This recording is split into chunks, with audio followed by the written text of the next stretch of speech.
Of course, in one sense, it's obvious that aging is programmed simply because different species have different rates of aging, and very different. And, of course, that arises from their genomes, from their genetics. So in that sense, absolutely aging is programmed. That is not the thing that Josh and I disagree about. Albatrosses and naked mole rats just drop dead at the end of their lifespans after no aging at all. These are what we call the atypical species. But I think Aubrey admits that in these species, aging is obviously programmed. I just ask, why would we think that humans are any exception? Hello, everybody. My name is Nicolás Cherñavsky, and today I will host a debate about two important scientists from the rejuvenation field. So we'll discuss if aging is programmed or not. So the two people who are here to discuss that are Aubrey de Grey. So Dr. Aubrey de Grey is very known in the rejuvenation space. He already founded three nonprofit foundations to undo aging. So Aubrey, how are you, and welcome. Well, thank you for having me. Okay, so the other person who is here to discuss that question with Aubrey is Josh Mitteldorf. Josh is also a very known person in the rejuvenation field, and he's originally from the physics field. His PhD is on physics, but he's studying the biology of aging since 25 years ago. So he has many books and articles published about it. So hi, Josh, and welcome too. Hi, Nicholas, and thanks for organizing this. Okay, so now we can let Josh and Aubrey give their initial take about the question if aging is programmed or not. And then we can discuss the opinions more in depth. So, Josh, can you start, please, with your initial take about the question, is aging programmed or not? Yes, thank you, Nicholas. I want to start with how honored I am to be here with Aubrey. He's the only person I know who's been in this space longer than I have. When I first came into the field in the 1990s, Aubrey was very welcoming to me and encouraging. I really appreciate that. He's been a friend as well as a colleague for all this time, and there's no comparison to what he has done to move this field forward and make the study of aging as something we have control over rather than something we have to just look at. There's nobody who's done more to bring that to the public attention or to the scientific community. So I'm really honored to be in a forum with him. So how do we know that aging is an evolutionary adaptation? There are many ways. I would say the evidence is diverse and it's overwhelming. This should be an open and shut case, and it would be, except that it contradicts a narrow version of evolutionary theory that has been prevalent for nearly 100 years, and advocates of that theory just don't want to let it go. So what is the evidence and what is the theory that contradicts it? I'll summarize briefly. Here are 4 points. One, there are genetic mechanisms, and they're well known and understood, and they've been conserved in evolution for 1 billion years.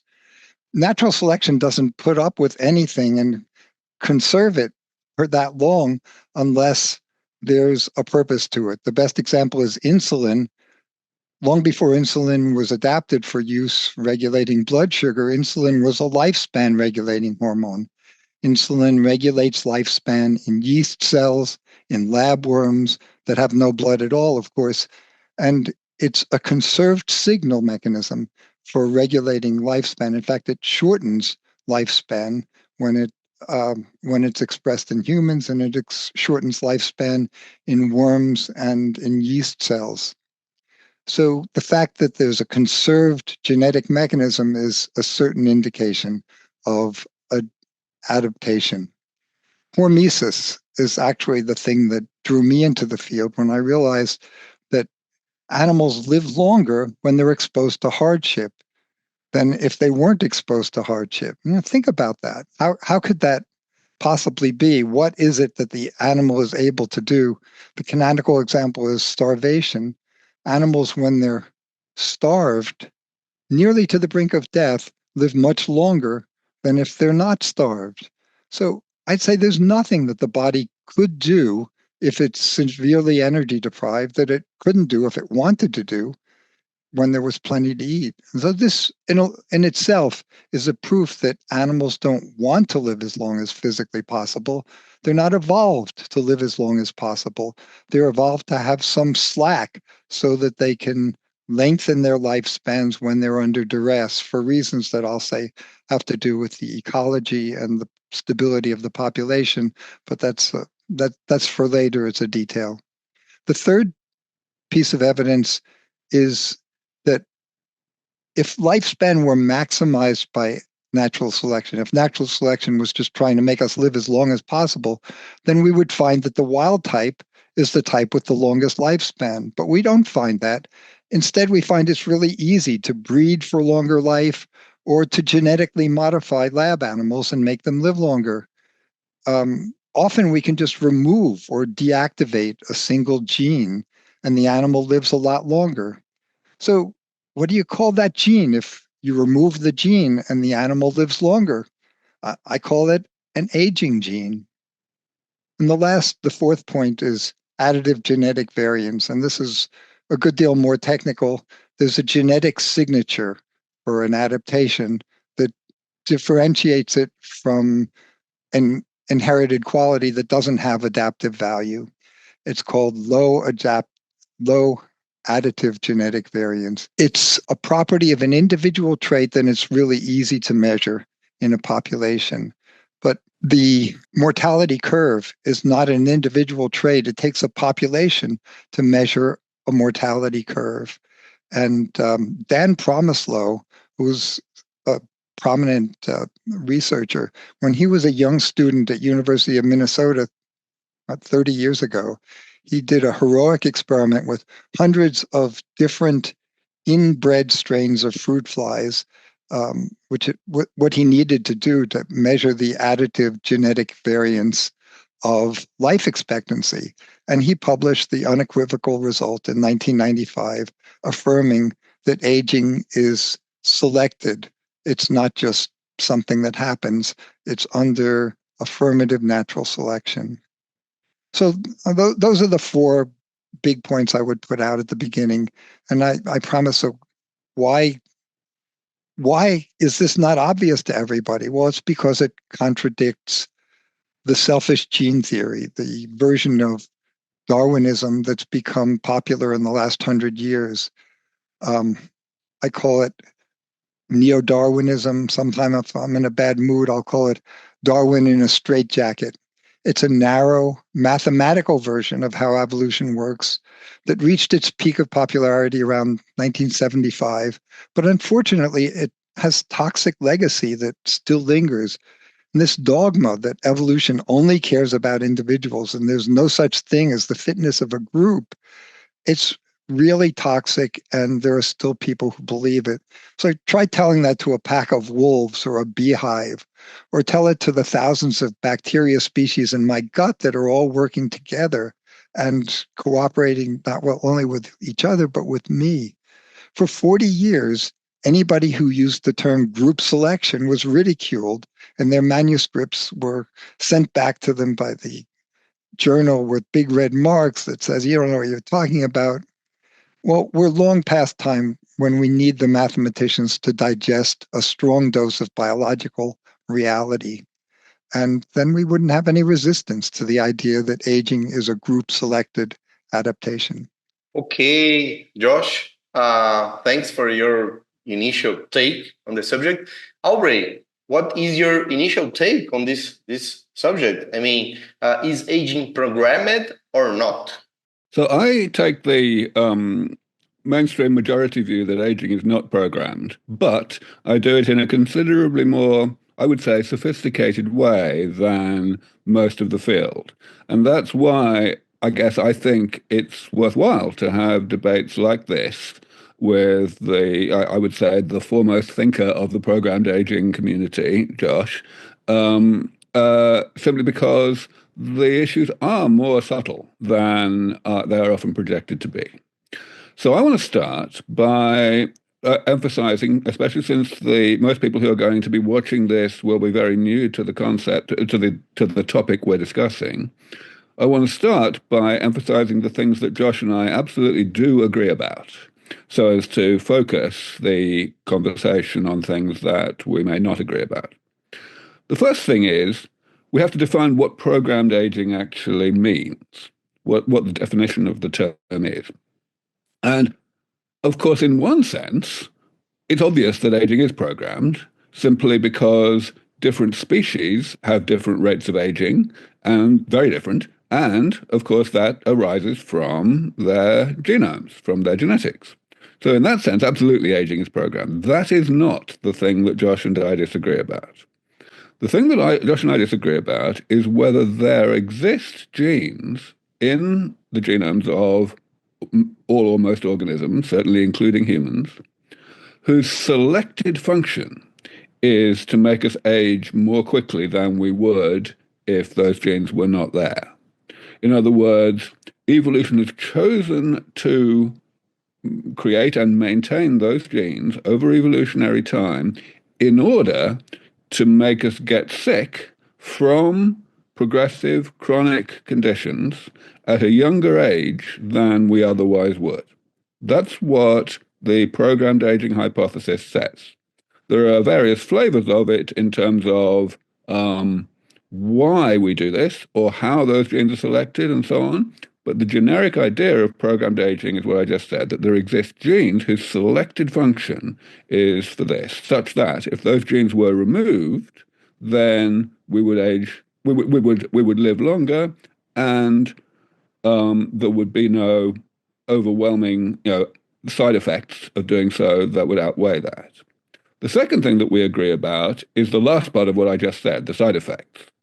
We very much both agree that there is a thing called antagonistic pleiotropy. And that's a term that was coined way back in 1957 by an American evolutionary biologist named George Williams. He was working from an idea that had been put forward about 5 years earlier by an English biologist named Peter Medawar. And that idea was the first time that anyone had suggested that aging was not programmed, because very much as Josh says, people kind of thought it was obvious that aging is programmed until then. Except for a few people, I should mention JBS Haldane, but Peter Medawar is the person whose name is mostly attached to the idea of non-programmed aging. And so basically Peter Medawar said, well, it's not that evolution wants us to age, it's that evolution doesn't really care enough. Evolution doesn't want us to age, but its incentive to do anything about it is insufficient to outweigh the random occurrence of mutations over evolutionary time. And Williams said, yes, that's true, but there's more to it, because the fact that there's really very little selection for one's genome, for what one's genome does after one has reproduced, applies also to genes that turn other genes off. Essentially, that there will be some genes that have important roles during early life, and if they are not turned off, then they are actively detrimental to health late in life, but evolution doesn't care about late life enough to do anything about that. This concept has actually risen to the fore very recently in the longevity community because of shall we say, a counterexample to it that really explains it better, really well. There's a particular type of muscular dystrophy called FSHD, which is caused by essentially accidental antagonistic pleiotropy. What happens is that there's a gene that's really important for development in muscle, and it's very bad for you if it carries on expressing late in life through adulthood. So it's bad enough for you that evolution has done something about it and developed another gene that switches the first gene off. FSHD arises when that second gene mutates, so that the first gene is never turned off. And the reason it's high profile right now is because one person who suffers from FSHD is the guy who created the fashion chain Lululemon. He's very wealthy, and he wants to do something about FSHD, but he also understands that aging is bad for you. So, to cut a long story short, he has put a lot of money into the X Prize for Health Span that was launched not long ago. And that's why everyone knows about antagonistic pleiotropy now. The problem is that the antagonistic pleiotropy does happen when the thing that you need to turn off only has a very mild detrimental effect, too mild to motivate evolution to do anything about it. Okay, so that's another whole area that Josh and I completely agree on. Antagonistic pleiotropy exists. So we now have to come to the question, what is wrong with the arguments that Josh just gave for why everyone should have rejected the non-programmed aging hypothesis a long time ago? And Josh gave 4 arguments. And then he also gave a kind of generic argument, which is kind of dogma around this thing called group selection. So here I want to emphasize another thing that Josh and I agree about, which is that the concept of group selection is grossly oversimplified by almost all biologists, certainly almost all gerontologists.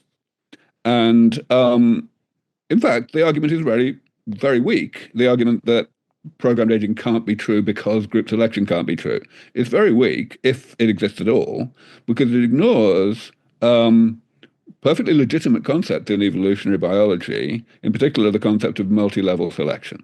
So I won't go into the details of that, but again, this is something that Josh and I agree about. So my reasons for believing that programmed aging is incorrect do not rely on any appeal to group selection or to the implausibility of group selection. I have 2 kinds of arguments. One of them is rebuttals of the rebuttals. In other words, showing that the things that Josh has just enumerated and claimed to be falsifications of non-programmed aging are in fact not falsifications of non-programmed aging at all. And the other one is my own personal falsification of programmed aging. But I've already been 5 minutes, so I think I should probably stop now and let Nick or whoever decide what to talk about next. Yes. Before I pass the word to Josh, that I'm sure want to make several points. I want to clarify one thing, Aubrey, about a problem of the non-programmed aging theory. I mean, it's very common to say that after the reproductive period pass, and evolution care less about keeping us alive, so it doesn't implement the mutations necessary to repair our body so well. But the end of the reproduction capacity is already a part of aging. So how can aging be caused by the end of the reproductive period if aging already is the cause of the end of? So it's a circular reasoning. So what is your reply? Okay, so there are 2 ways in which an individual can become unable to reproduce. One way is if their reproductive systems stop working, as in menopause. And the other way is if they're dead, if they've been killed by starvation or hypothermia or, of course, predation. And it was first stated back in, well, that's certainly the middle of last century, that this is a prediction of evolutionary theory, that intrinsic mortality, which basically means the rate of aging, should be dictated fairly rapidly over evolutionary time by the level of extrinsic mortality, which means dying from anything else, right? Dying from things that do not have to do with how long ago you were born.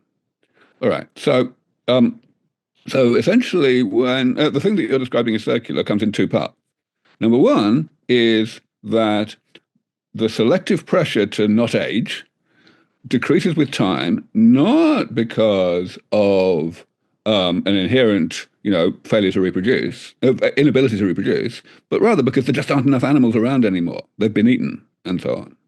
And then after that, we look at what happens, the aging that happens, and we say, well, okay, aging is going to happen everywhere in the body, and one place it's going to happen is in the reproductive system. So menopause is a slightly special case because it doesn't exist in most organisms. So I won't go too much into menopause, especially since there's still quite a debate about precisely why it exists in the organisms it does exist in. But because today what we want to focus on is aging in your typical species, especially your typical vertebrate species. We don't want to focus on exceptional species like, salmon or whatever. Okay, interesting answer. So, Josh, I'm sure you have many points to make about what Aubrey said. So, please, can you give us your opinion? Yeah, you're right. There are too many things to talk about. And this is before I even start giving my actual reasons. Yeah, but I'm grateful that there is so much that we agree about. And of course, we've been allies in this struggle to get people to pay more attention to the many ways that aging can be ameliorated or completely ended. And I'm grateful for that. So why do you care about this tiny issue?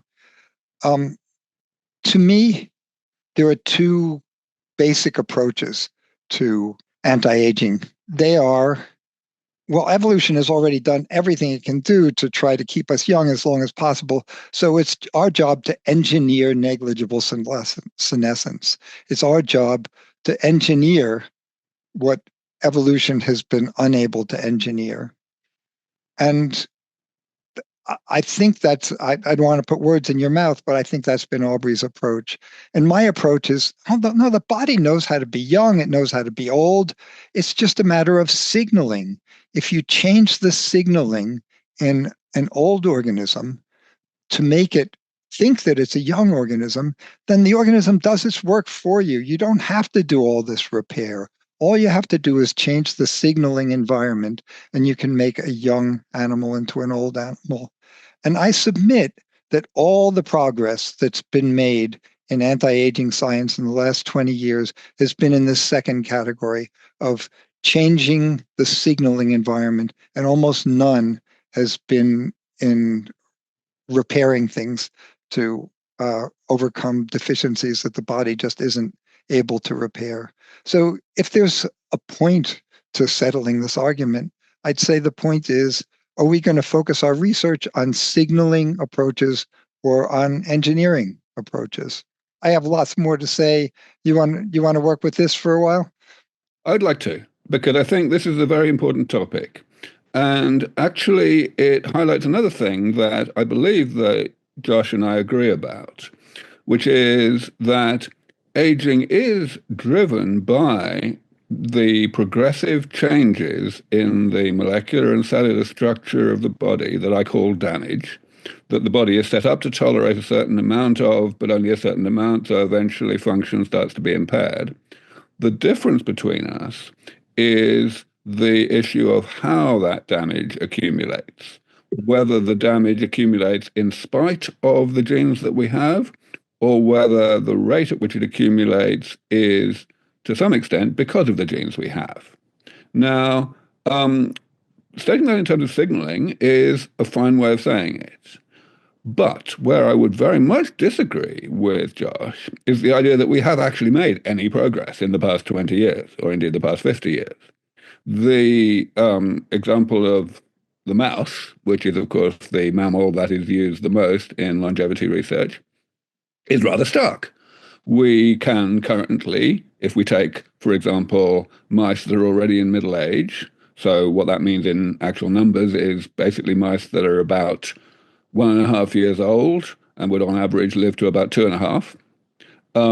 If we take those mice and we ask how much can we extend their healthy and total lifespan by anything we can do today, the answer is about 4 months. And if you ask the same question 50 years ago, the answer would already have been about 4 months. So in that term, in the terms of the actual readout, we've made no progress. And that actually is the main thing that I'm trying to change with my current organization. I'm trying to get studies done that will do a lot better than 4 months. I'm aiming for a year.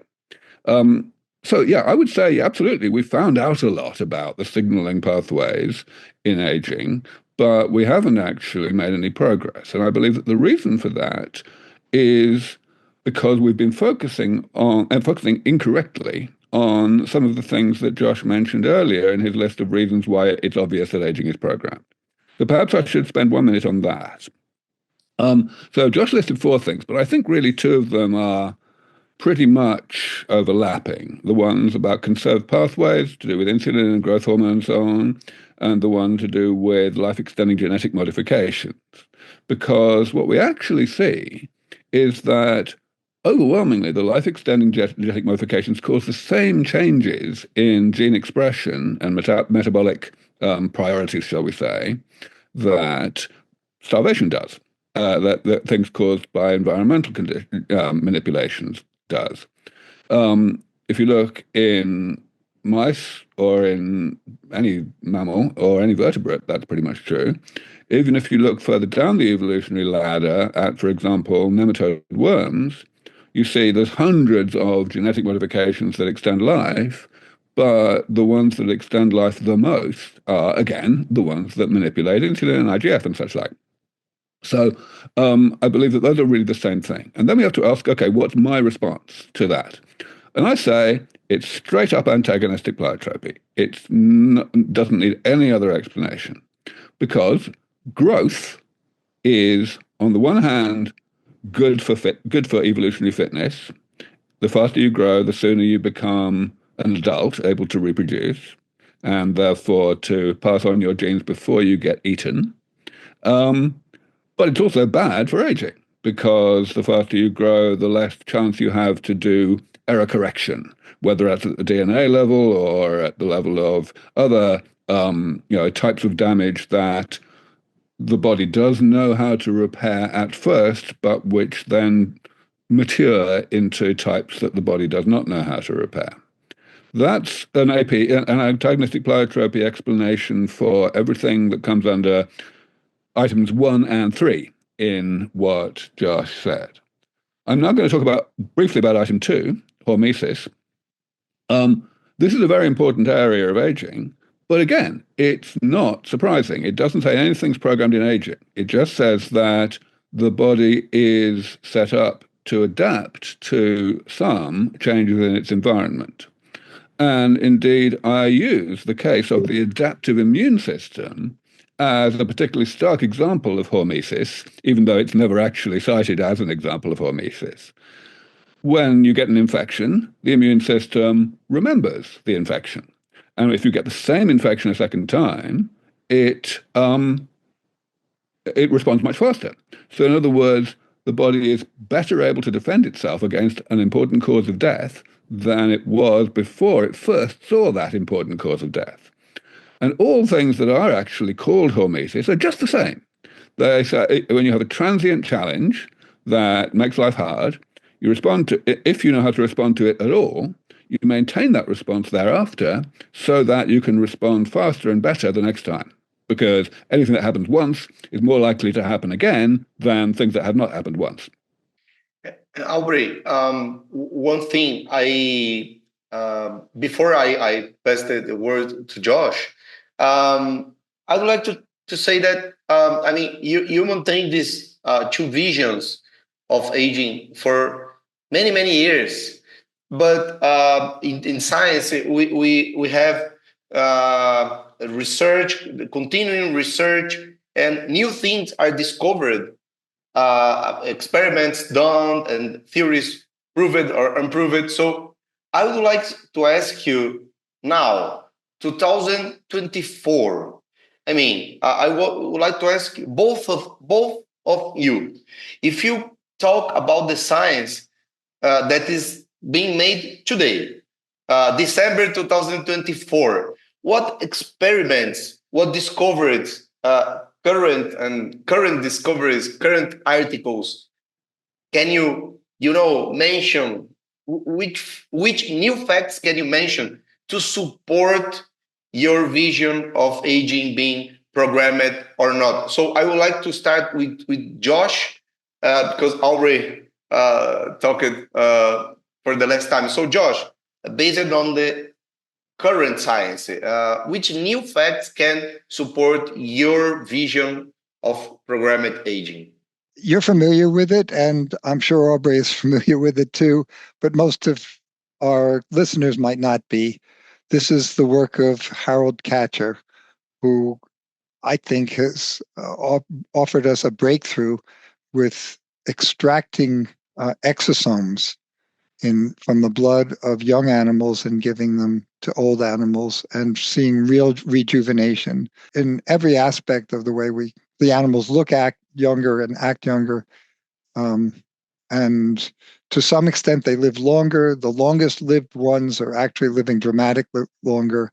Why the average lifespan isn't increasing as much as we'd like, I don't know. But I would say that changing the signaling environment in the blood by introducing exosomes from young rats into old rats is far and away the most promising thing that we have. There's political ramifications with this. There's Harold and his company, but there's, as of this spring, there was a lab in Nanjing University that corroborated and extended Harold's results with their own, also working with rats, but with much more data that they published this spring. Very promising on real rejuvenation.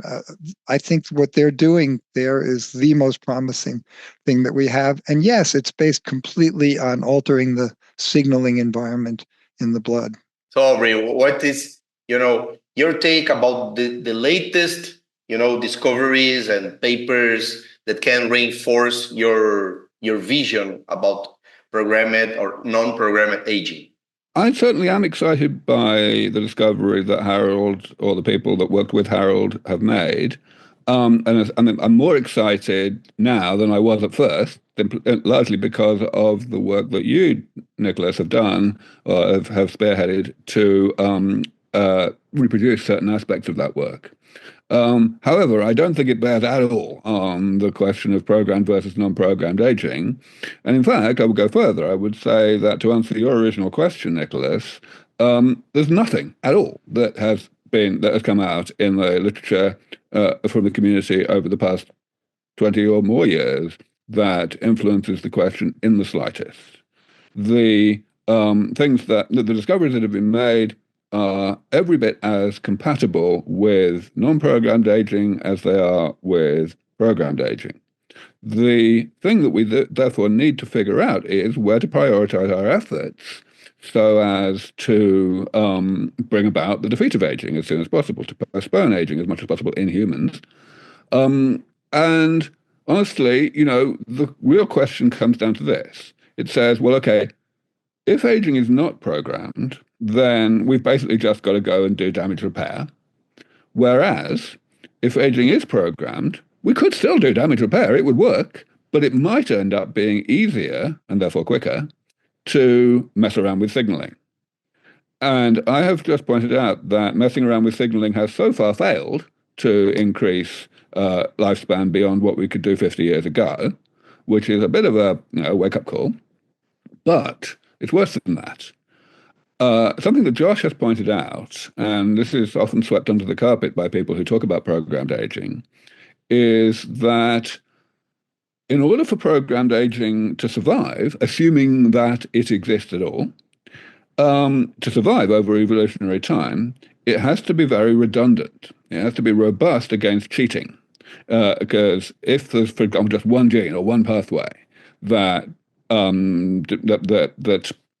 causes programmed aging to happen, then there's going to be mutations in that pathway that cause individuals to live longer, and those individuals are going to take over before the group level or multi-level selective disadvantage of no longer aging is seen by as in terms of having harm to the species. So in other words, essentially, programmed aging has to be programmed in a very redundant way, and that's a problem because what it means is that we cannot simply say what I used to think before Josh pointed out what I've just said, which is that if I'd love aging to be programmed because then we could break it and we'd have longer lifespan just like that. I now am much less optimistic about the possibility that we could exploit programmed aging that way, which means in a sense, I care less than I used to about whether my arguments that aging cannot possibly be programmed are actually correct. I still believe that the best way now that we have to go about doing something about aging is damage repair, even if aging is programmed. I'm grateful that there's something more that we agree on. Yes, the program is redundant and you can't just change one signal. But whatever it is that determines the age of the body, it's transmitted through the body, through the bloodstream. And by changing the whole environment in the bloodstream, many chemicals at once with these young plasma infusions of young plasma, and this would seem to change the entire signaling environment at once. And I think what Harold has given us is that a lot of these signals are in the form of exosomes, and we don't need to change all of the proteins in the bloodstream in order to make the body think that it's young. If we just introduce if we take out the old exosomes and replace them with young exosomes, that seems to go a long way toward changing the entire signaling environment. There's certainly much more than one pathway. So I'm very much with you on that, Josh. I think that we can change a lot more if we use exosome treatment, or indeed the various variations on that theme that have been explored, plasma exchange, plasma dilution, than if we just change one gene here and there. But I bring us back to the readout, which is longevity. So Harold tried to claim that this one rat of his lived longer than any rat has lived before. That's not true. There are plenty of rats of that strain that have lived that long before. That's good to know. I haven't heard that before. So we have to have a readout, a dramatic improvement on what has been achieved before, in order to believe that we've learned anything. The fact that we can still get those 4 months by changing just one gene, as you pointed out earlier, which by your own logic cannot be, manipulation of programmed aging. It must be antagonistic pleiotropy, because if it were programmed aging, we'd have cheaters, right? Then that logic already tells us that we have not found the key. Aubrey, I'm sorry, Josh. Just a comment about the paper. You mentioned it, the Chinese paper. I was reading this paper recently, and I was stunned to see that they measured lipofuscin and they measured ages.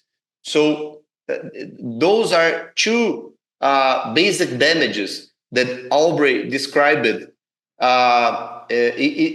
are 2 of 7 basic damages that Aubrey described in his book Ending Aging. So, and it's not common to measure these 2 things at the same time, lipofuscin and ages. So,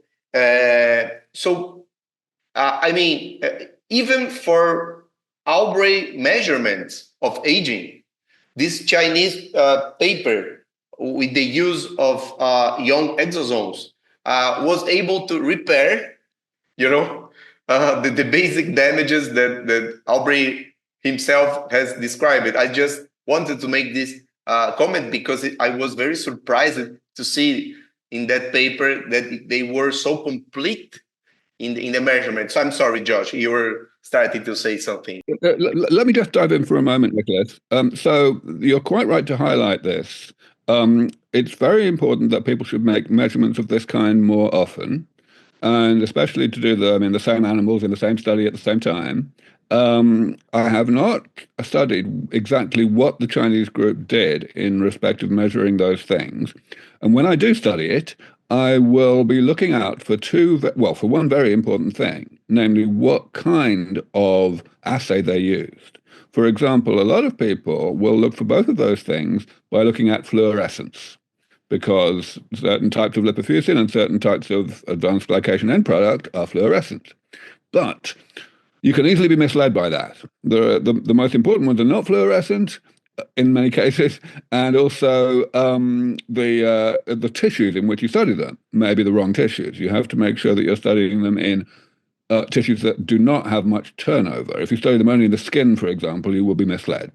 Yeah, Josh, please, I interrupted you before. No, there's a whole lot to be said here.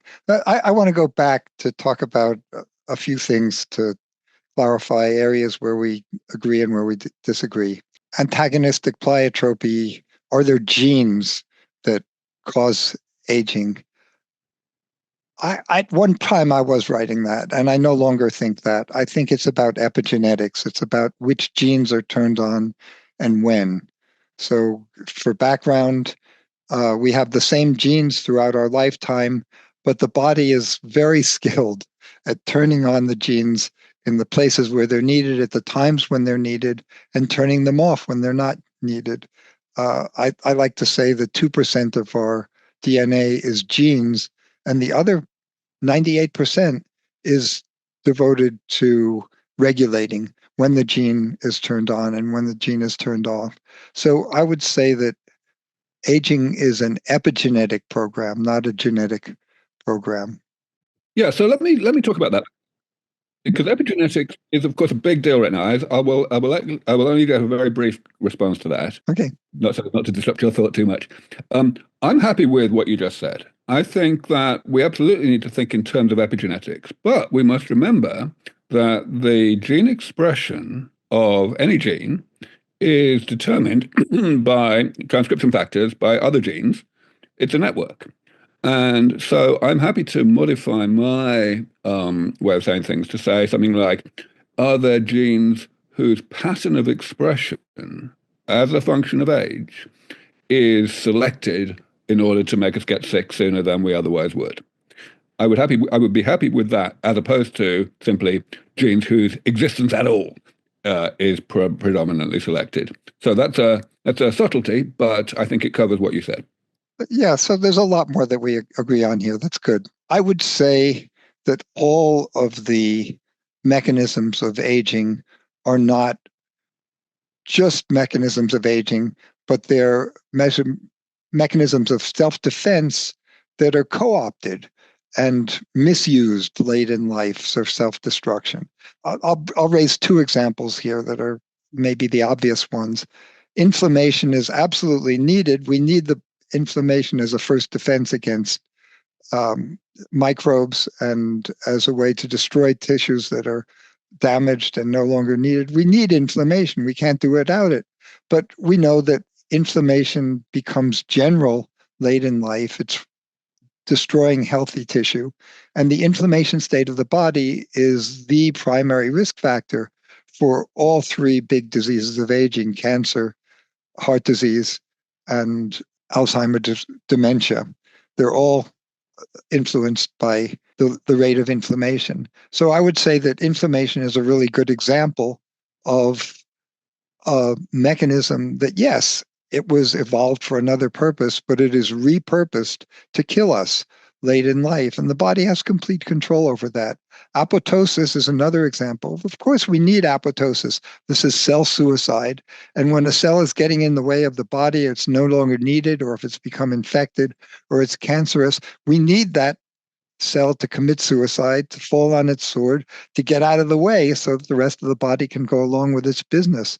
But late in life, apoptosis is on a hair trigger, and healthy cells in our muscles are dying, and that's why we have sarcopenia. Healthy cells in our brains are dying. We have less neurons every day. Apoptosis is killing us late in life, even though apoptosis is a very legitimate and important mechanism that we need. So I think I really want to come back on inflammation in aging, because to me that is one of the most obvious examples of antagonistic pleiotropy. It's a perfectly clear case of something that, as you say, is good for us early in life because it fights off infections, and yet it is inexact. It has not evolved to be specific enough to not be triggered by certain other targets that simply are not present early in life because they arise by gradual, very progressive accumulation, whether it's amyloid plaques, whether it's oxidized cholesterol. And so inflammation misinterprets, is mistargeted, maladaptively targeted against those targets, which it can't do anything about because, unlike bacteria, it is unable to destroy them. So it just keeps trying and it fails. And it has collateral damage. And this happens because evolution has not bothered to stop it happening because it only happens late in life. It's antagonistic pleiotropy all the way out. This idea that evolution doesn't care about us late in life was Medawwar's insight in 1952. It was brilliant. It was exactly the right thing to say in 1952. But it's just turned out not to be true, starting with, I think it was that same Dan Promislow in the late 1980s, early 1990s, did surveys of the animals in nature, birds and mammals in nature, and how large is the death rate? What bite does aging take out of fitness? And that was the first indication that it was a very large bite indeed. That work was extended by Ricklefs in late, I think, 1998.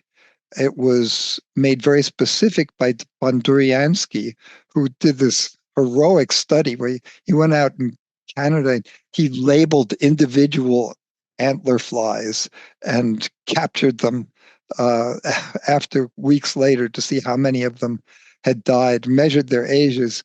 It was a really heroic experiment he did for his PhD thesis.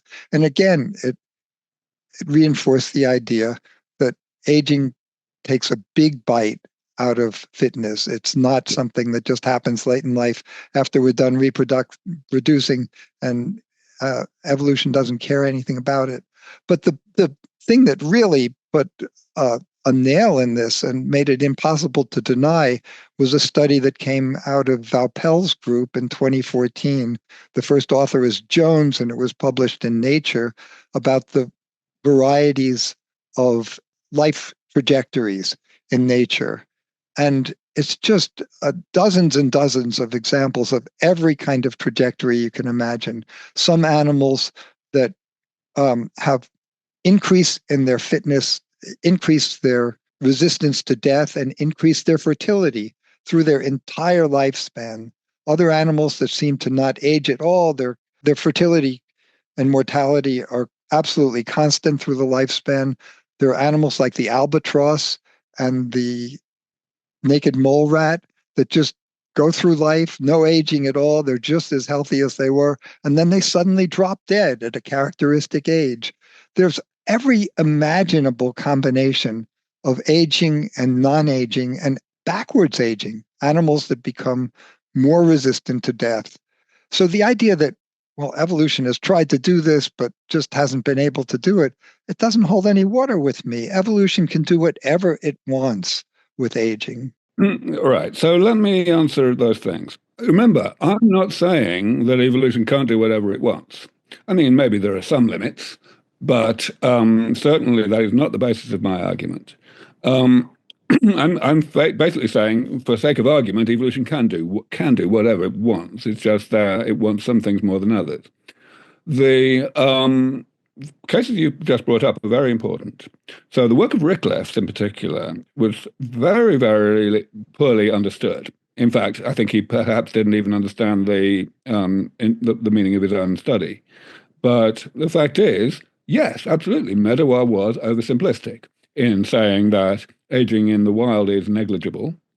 The prediction of non-programmed aging is that we will see aging in the wild, because we need mutation selection balance to make our anti-aging machinery, our imperfect but nevertheless very important anti-aging machinery, maintain its quality. Otherwise, it will just decline in quality and we will have faster aging in a given species. So you absolutely expect that. In fact, you expect more than that. You expect a greater amount of aging, as in what Ricklefs defined as the proportion of senescent deaths, in longer-lived species than you see in shorter-lived species. Exactly what he saw. He's predicted by non-programmed aging. Then we come to Vopal. That was also a very important study, but again, very poorly interpreted. If you look closely at the variations that he was documenting, you will see, first of all, that most of the variety that is seen is in early life, before reproductive maturity. And furthermore, that the variation you see after that is much less in species that are anything like human beings. So when I say anything like human beings, I mean things like, do they have a constant body size in adulthood? I mean, basic things like that. It's not in any sense surprising that a species that continues to grow throughout adulthood, that is, it has what has been called indeterminate growth, will have increased fertility with increasing age, and that therefore the relationship between selective advantage of staying alive versus age will be very different than it is in a species that does not have increasing fertility as it gets older. So again, no contradiction with non-programmed aging at all.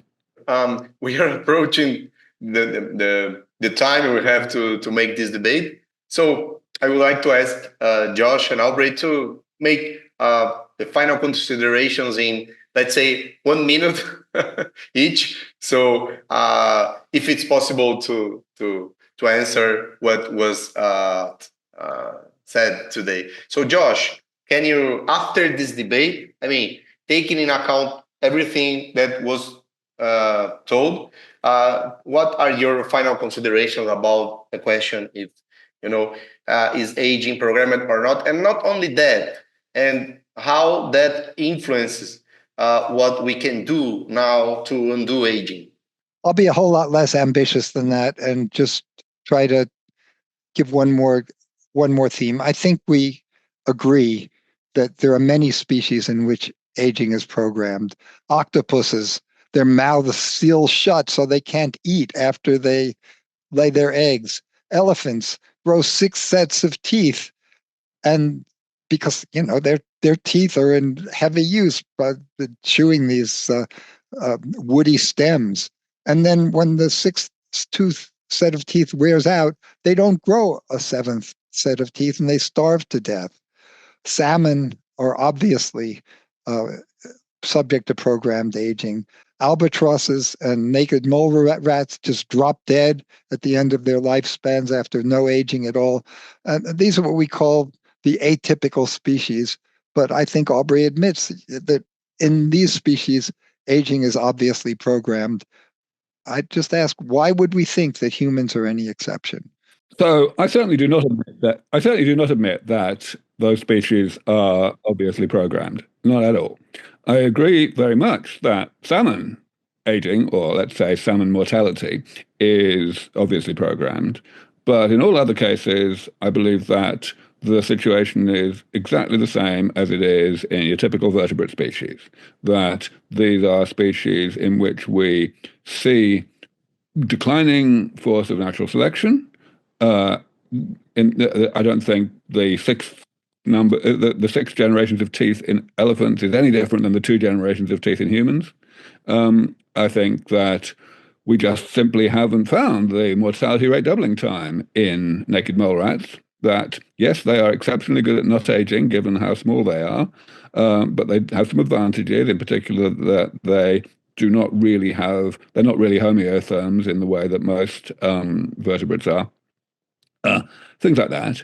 So no, I think that for sure programmed aging exists, but it is a rarity. And furthermore, it exhibits evolutionary disadvantages over evolutionary time. We do not see semi-perished species that have been semi-perished for hundreds of millions of years. They tend to die out pretty quickly, as far as we can tell. And that, to me, is quite an argument that needs to be addressed.